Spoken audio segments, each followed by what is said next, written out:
আচ্ছা 12 নম্বর কোশ্চেনে বলেছে যে টি ইকুয়াল টু 0 সময়ে একটি বস্তুকণা এক্স ইকুয়াল টু 0 অবস্থানে রয়েছে। এবার বস্তুকণাটি ভি ইকুয়াল টু এত বেগ নিয়ে ধনাত্মক এক্স অক্ষ বরাবর চলতে শুরু করলো।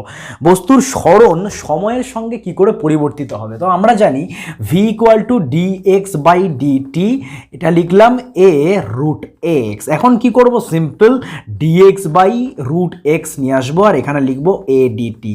এরপর আমরা ইন্টিগ্রেশন করব, ইন্টিগ্রেশন করে এখানে 0 লিখবো, এখানেও 0 লিখবো, এখানে টি লিখবো, এখানে এক্স লিখবো।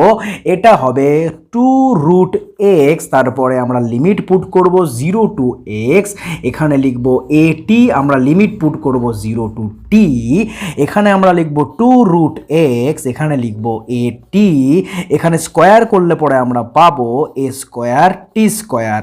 এখন এক্স এর সঙ্গে টি এর যে সম্পর্ক সেটা হচ্ছে টি স্কোয়ারের সম্পর্ক।